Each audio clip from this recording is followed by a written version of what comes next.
जो बॉन्ड है systematically observation financial facility, ये यूनाइटेड नेशन फंड के अंतर्गत जो है क्रिएट किया गया है।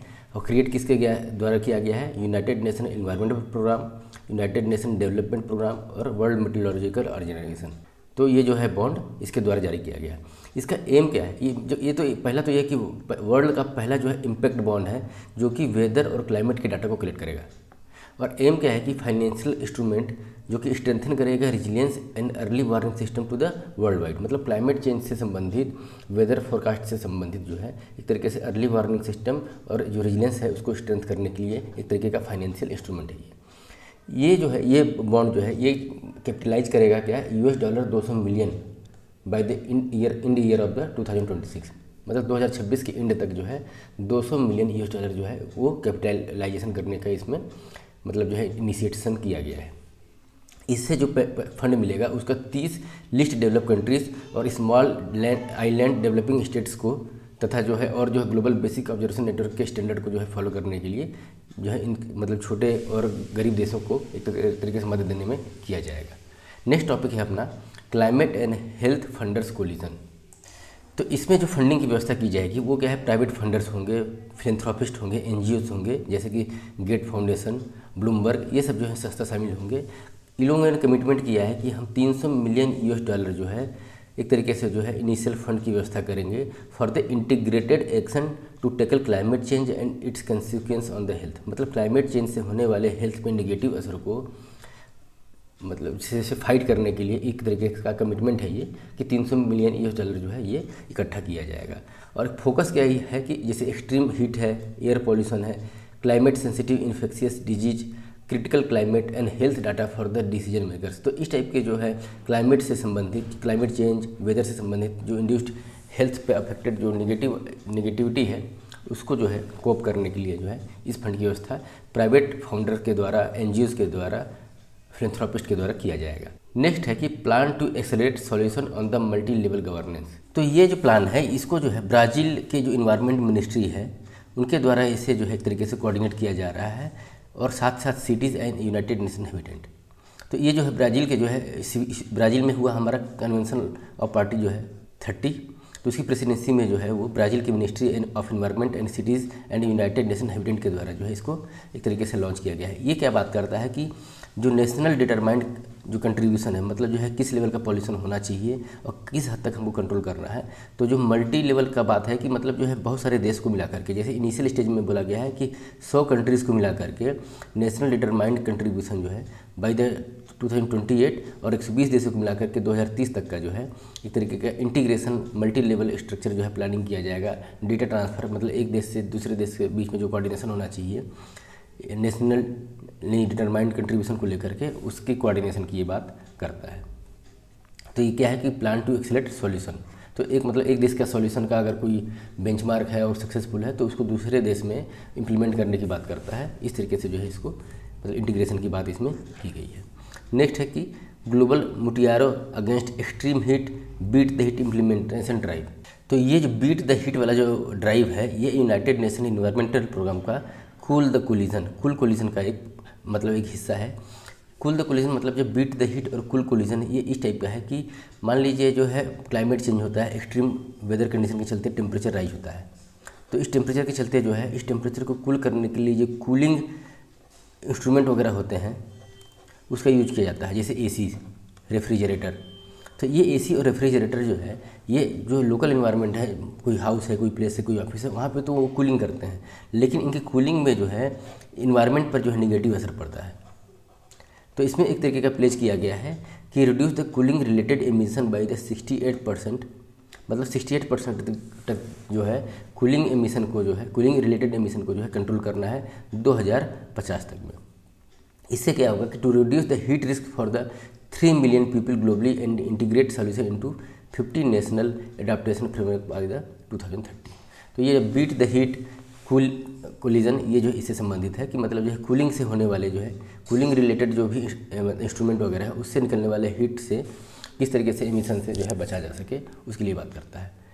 एक चीज़ है, एक और टॉपिक इसमें आता है कि फूड वेस्ट ब्रेक थ्रू, इसको जो है यूनाइटेड नेशन इन्वायरमेंटल प्रोग्राम के द्वारा जो है लॉन्च किया गया है।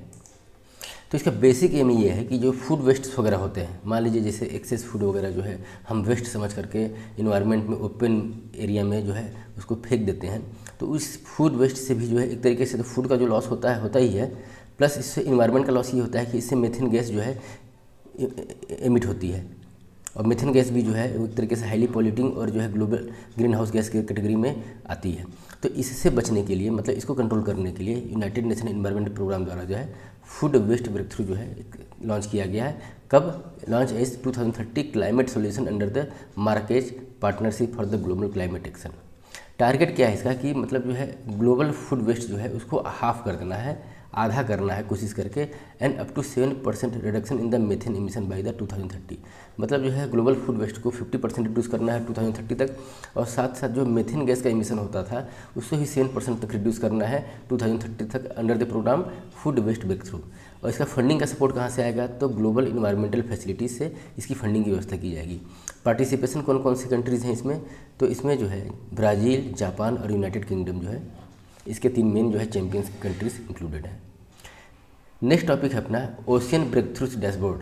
तो इसका ओशियन ब्रेक थ्रू डैशबोर्ड का बेसिक पर्पज़ क्या है कि ओशियन इकोनॉमी से होने वाले, जैसे इकोनॉमिक एक्टिविटी होती है, कॉमर्शियल एक्टिविटी होती है ओशियन में, तो उससे होने वाले एमिशन या फिर बोला जाए तो पॉल्यूशन, चाहे क्लाइमेट चेंज से संबंधित जो भी यहाँ से कॉमर्शियल एक्टिविटी से निकल कर आता है उसको हमको रिड्यूस करना है। Track progress in the 5 ocean sector.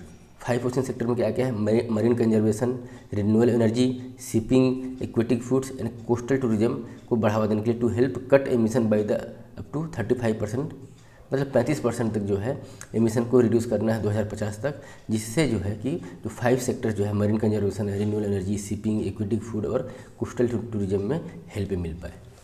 Next topic है अपना, आज देखिए एक्चुअल में क्या है कि हम जितना ये स्मॉल टॉपिक जैसे ओशन ब्रेक थ्रू डैशबोर्ड और फूड वेस्ट ब्रेक थ्रू और इस टाइप के जो टॉपिक्स हम डिस्कशन कर रहे हैं ना, एक्चुअल में ये जो है ना कि मतलब वन लाइनर, मतलब बहुत बड़ा ट्रिकी क्वेश्चन यूपीएससी में, चाहे स्टेट पीएससी में, यूपी पीएससी में, बिहार पीएससी में, इस टाइप के ट्रिकी क्वेश्चन आते हैं कि जैसे ओशन ब्रेक थ्रू डैशबोर्ड क्या है, चाहे फूड वेस्ट से संबंधित जो है क्या, मतलब किसके द्वारा जो फूड वेस्ट ब्रेक थ्रू किस इंस्टीट्यूशन के द्वारा चला जाता है, एक्चुअल पर्पज़ क्या है। तो इस टाइप से क्वेश्चन आते हैं, इसलिए क्या है ना कि इसको डिस्कशन करना जरूरी होता है, और बस इसको 2 बार 4 बार आदमी देख लेता है तो एक बार ध्यान में रहता है। हालांकि इतना लेंदी हो जा रहा है, इतनी सारी डाटा हो जा रहा है कि कन्फ्यूजिंग होता है, लेकिन फिर भी इसमें जो है इस टाइप के अगर एग्जाम में प्रिपरेशन कर रहा है आदमी तो इसको फोकस करना चाहिए। नेक्स्ट टॉपिक है अपना global network of regeneration Seascapes. तो ये जो है स्कीम जो चालू किया गया है वन ओशियन पार्टनरशिप के तहत चालू किया गया है। वन ओशियन पार्टनरशिप के तहत global network of regenerative Seascapes चालू किया गया है। इसका पर्पज़ क्या है कि मोबिलाइज करना है एटलीस्ट $20 बिलियन जो है करेंसी, मतलब पैसा जो है मोबिलाइज करना है for the regenerative blue economy, मतलब ब्लू इकोनॉमी को रीजनरेट करने के लिए। Blue economy in the sense ocean से संबंधित जो भी कॉमर्शियल एक्टिविटी होती है, इकोनॉमिक एक्टिविटी होती है, चाहे डीप सी माइनिंग हुई, चाहे फिशिंग हुई, मरीन इकोलॉजी का, चाहे टूरिज्म, कुछ भी जो है मतलब ओशियन से संबंधित जो इकोनॉमी है उसके रीजनरेशन के लिए $20 बिलियन फंड की मोबिलाइजेशन की बात करता है global network of regenerative seascape. Next topic है अपना marine biodiversity and ocean health tool kit. तो ये जो टूल किट है, ये टूल किट क्या करता है कि ये जितने भी स्टेक होल्डर हैं ओशियन से संबंधित, मरीन डाइवर्सिटी और ओशियन हेल्थ से संबंधित, तो जितने भी स्टेक होल्डर हैं उनको मदद करता है कि जो भी वो डिसीजन ले वो इन्फॉर्म एक्शन हो to protect marine biodiversity and economic resilience. मतलब मरीन बायोडाइवर्सिटी को प्रोटेक्ट करने के लिए और साथ साथ इकोनॉमिक रिजिलेंस को प्रमोट करने के लिए जो है एक तरीके का ये टूल किट है जो कि इन्फॉर्मेशन प्रोवाइड करता है जो भी स्टेक होल्डर हैं उनको। एक कैंपेन है कि नो ऑर्गेनिक वेस्ट। तो ये जो है, ये जो कैंपेन है ये सपोर्टेड बाय किसके है, ग्लोबल मिथन हब। ये जो है ये ऑर्गेनाइजेशन जो सपोर्ट करता है नो ऑर्गेनिक वेस्ट कैंपेन को। इसका टारगेट है to commit the cutting 30% of the methane emission from the organic waste by 2030।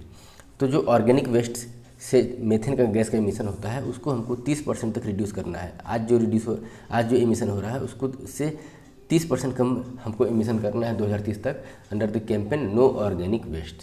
Next topic है हमारा इंडिजीनियस लैंड टेन्योर कमिटमेंट्स।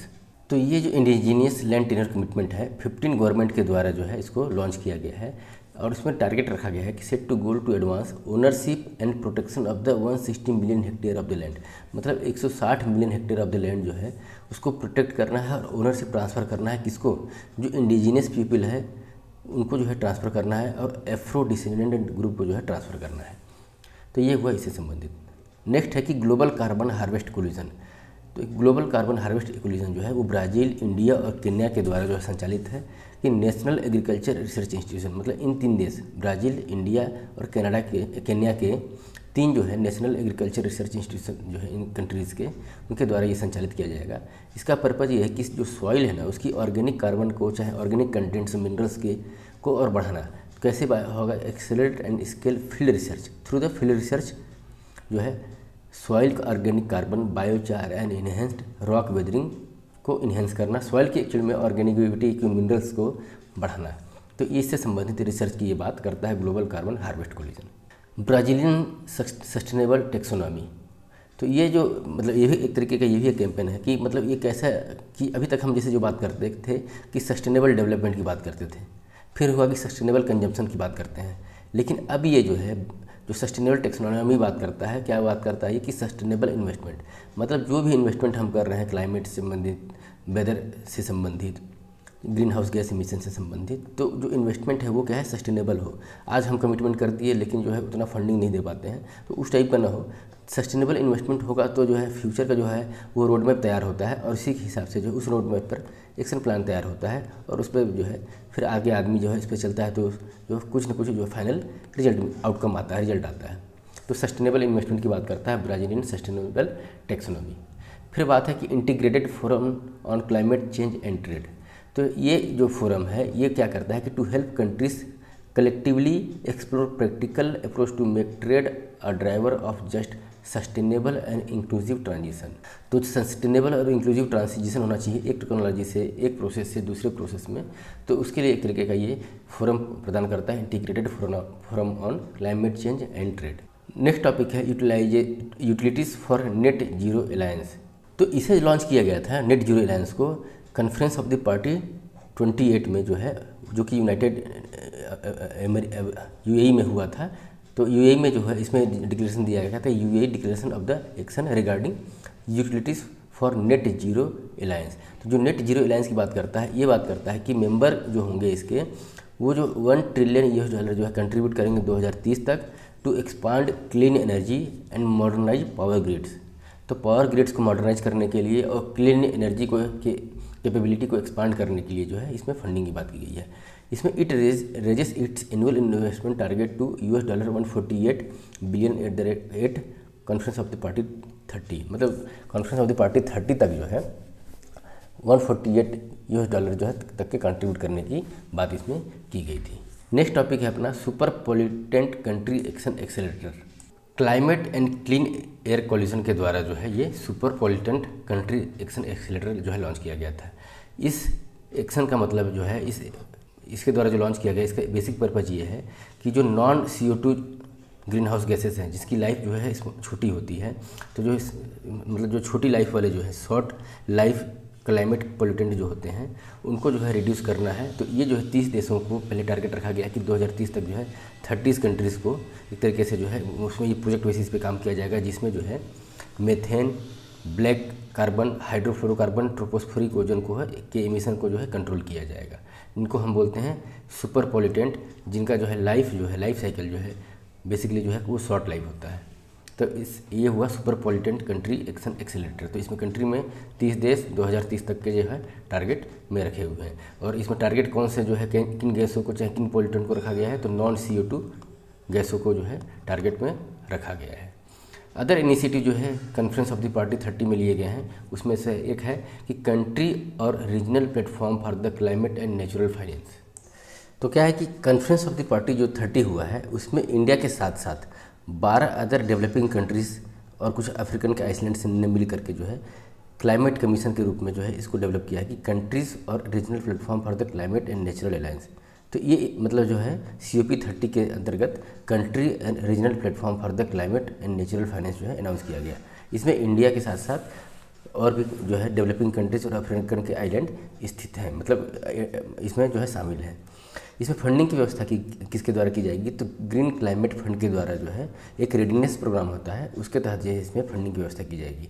ये जो मतलब जो है रीजनल प्लेटफॉर्म है, इसमें क्या है strategic country driven mechanism that translate climate priorities into programmatic investment approach. मतलब जो भी अपना जो है हमारा डोमेस्टिक प्रोग्राम वगैरह होगा इन्वेस्टमेंट से संबंधित, रीजनल प्रोग्राम होगा, तो उसमें जो है हमको जो है क्लाइमेट चेंज से संबंधित जो है जो भी मैटर है उसको प्रायोरिटी देना है हमको। तो इसमें ये बात ही की गई है। और ये जो है ना कि वर्ल्ड का सबसे largest climate action capacity building facility है। वर्ल्ड का largest climate action capacity building facility है डेवलपिंग कंट्रीज़ के लिए। और इसके अलावा जो है दो और जो है क्लाइमेट फाइनेंस जो है ग्रीन क्लाइमेट फाइनेंस जो है वो करता है क्या है, ब्राज़ील बेस्ड जो है एक तो कंट्री प्लेटफॉर्म है और दूसरा कैरिबियन रीजनल प्लेटफॉर्म है। तो दो प्लेटफॉर्म ऑलरेडी चल रहे हैं, ब्राज़ील कंट्री प्लेटफॉर्म और कैरिबियन रीजनल प्लेटफॉर्म। अब जो है तीसरा प्लेटफॉर्म जो रीजनल बेस पे चालू किया गया है उसमें इंडिया भी इंक्लूडेड है। तो ये हुआ हमारा जो है कि कंट्री और regional platform for the climate and natural finance. और इसकी जो फाइनेंस की व्यवस्था होती है ग्रीन क्लाइमेट फंड से। तो ग्रीन क्लाइमेट फंड क्या है कि ये वर्ल्ड का लार्जेस्ट क्लाइमेट फंड है, mandated to support developing countries to raise and realise their naturally determined contribution towards low emission climate resilience pathway. मतलब जो है ये डेवलपिंग कंट्रीज़ जो है उनको जो है उनके मतलब जो है उनका जो मैंडेट है नेशनली डिटरमाइंड कंट्रीब्यूशन को लेकर के, तो उसके से संबंधित जो है उनको रियलाइजेशन करना, रेज अवेयरनेस करना, ताकि जो है वो अपना जो है प्लानिंग प्रोसेस जो भी है वो लो एमिशन और क्लाइमेट रेजिलियंस पाथवे को फॉलो कर पाए, और उससे संबंधित इनको फंड दिया जाता है। जो ग्रीन क्लाइमेट फंड का जो है वो जेनेसिस क्या है कि ओरिजिन कहाँ से हुआ था, तो ये हुआ था कैंकम 2010 में एक समिट हुआ था। वहाँ पे जो है ग्रीन क्लाइमेट फंड को इस्टेब्लिश करने की बात निकल के आई थी, जो कि COP 16 था उस समय का, United nation framework convention of the climate change. तो UNFCCC का समिट 16 में ये जो है ग्रीन क्लाइमेट फंड जो है निकल के आया था। इसके और क्या है इसके संबंध में, तो serves as the Paris agreement to accorded with the article 9 mandated to invest 50% of its resource to mitigate and 50% to adaptation in the grant equivalent. मतलब जो है जो भी ग्रांट मिलेगा under the green climate fund किसी developing countries को, तो उसका 50% मिटिगेशन के लिए होगा और 50% जो है वो एडाप्टेशन के लिए होगा। Provide financial support through flexible combination of grant, concessional डेप्ट एंड गारंटीज और इक्विटी इंस्ट्रूमेंट। मतलब जो है इसमें जो फंडिंग की बात की गई है, इसमें 3 तरीके की फंडिंग की बात की गई है। एक तो जो है मान लीजिए अनुदान के रूप में, ग्रांट के रूप में दिया जाएगा कुछ फंड जो है कंसेशनल बॉन्ड के रूप में दिया जाएगा, और कुछ जो है इक्विटी के रूप में जो है वो जो है गारंटी इंस्ट्रूमेंट चाहे इक्विटी इंस्ट्रूमेंट के रूप में जो है वो दिया जाएगा। तो इसमें फंडिंग की बात भी जो है मतलब एक तो ग्रांट, फिर इक्विटी की बात हो रही है, फिर कंसेशनल बॉन्ड की बात हो रही है। एक और स्कीम निकल के आया है कि एराइज, इसका है कि accelerating investment in resilience and innovation for the sustainable economies. COP 30 में जो है जर्मनी और स्पेन के द्वारा जो है इसे लॉन्च किया गया था बाई प्रोवाइडिंग द $100 मिलियन जो है एक तरीके के फंड की व्यवस्था की गई है। किसके लिए? एराइज स्कीम के लिए, जिसका मतलब है accelerating investment in resilience and innovation for sustainable economies. तो ये एक तरीके का इन्वेस्टमेंट प्रोग्राम है। इसको जो है इम्प्लीमेंट करने का मैकेनिज्म क्या है कि ये जो है एक मल्टीलेटरल क्लाइमेट फाइनेंस पार्टनरशिप है, ठीक है, that channels concessional finance through 6 multilateral development bank. तो जो कंसेशनल फाइनेंस होगा मतलब जर्मनी और स्पेन के द्वारा तो प्रोवाइड किया गया है, लेकिन जिस डेवलपिंग कंट्रीज़ को चाहे लिस्ट डेवलप कंट्रीज़ को क्लाइमेट चेंज से संबंधित अगर फाइनेंस का अरेंजमेंट चाहिए तो उनको कंसेशनल फाइनेंस मिलेगा through the 6 multilateral development bank. और सपोर्ट क्या करेगा ये क्लाइमेट एक्शन से संबंधित क्या सपोर्ट करेगा? पहला तो है क्लीन टेक्नोलॉजी फंड के रूप में, पहला क्लीन टेक्नोलॉजी फंड, दूसरा स्ट्रेटेजिक क्लाइमेट फंड। तो 2 फंड इसमें क्रिएट किया गया है। इसके माध्यम से जो है ये 6 मल्टीलेटरल डेवलपमेंट के थ्रू इन्वेस्टमेंट होगा। मेन पार्टनर कौन कौन से हैं? तो world bank group including the international finance corporation भी है, अफ्रीकन डेवलपमेंट बैंक है, एशियन डेवलपमेंट बैंक है, European development bank and inter American development bank. तो ये जो है जो संस्थाएँ हैं डेवलपमेंट बैंक हैं जो कि इसमें एक तरीके से इंस्ट्रूमेंटल रोल प्ले करेंगे इस कंट्रीब्यूशन जो है $100 मिलियन को कंट्रीब्यूशन को चैनलाइज करने में। चैनलाइज के माध्यम क्या होगा? क्लीन टेक्नोलॉजी फंड के माध्यम से और स्ट्रेटेजिक क्लाइमेट फंड के माध्यम से जो होगा। नेक्स्ट टॉपिक है अपना blue nationally determined contribution challenge. तो अभी तक जो हम नेशनली डिटरमाइंड कंट्रीब्यूशन की बात करते थे उसमें green house gas emission, green और मतलब जो है रिन्यूएबल एनर्जी को क्या कर लेंगे, किस लेवल तक ले जाएंगे, ये सब बात होती थी। ये जो है ब्लू नेशनली डिटरमाइंड कंट्रीब्यूशन जो है ये ओशियन को रिकॉग्नाइज करता है एज ए मतलब जो है क्लाइमेट चेंज से संबंधित हमारा कुछ इशू है, चाहे किस तरीके से ओशियन से हम क्लाइमेट चेंज से फाइट कर सकते हैं, उससे संबंधित ये बात करता है। तो इसके मेंबर जो है 6 कंट्रीज ज्वाइन किया गया है किस ब्लू NDC चैलेंज में। United nation framework convention on climate change COP30। इसको जो है लॉन्च किया गया था ब्राज़ील और फ्रांस के द्वारा। It calls on countries to place the ocean at the heart of their NDCs ahead of COP30।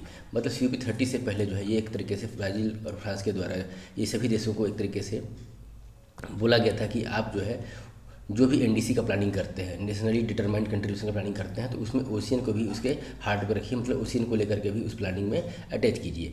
ये जो है कैंपेन जो है ये सपोर्टेड बाय किसका है?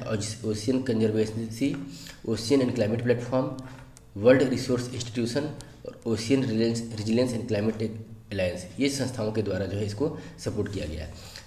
ओशियन का क्या रोल है? मतलब जो अगर एज ए कार्बन सिंक देखा जाए, चाहे इकोलॉजिकल देखा जाए, तो उसका क्लाइमेट क्राइसिस से लड़ने में क्या उसका रोल है ओशियन का? तो एज ए कार्बन सिंक, तो carbon dioxide absorption and sequestration by the mangroves and sea grasses. तो जो एक तरीके से जो ओशियन जो है वो कार्बन सिंक का कार्य करता है, मतलब एक तरीके से एटमॉस्फेरिक कार्बन को वो ऑब्जर्व करके जो है वो रखता है, जिससे एटमॉस्फेयर में जो ग्रीन हाउस गैस बढ़ रहा है वो कंट्रोल होता है।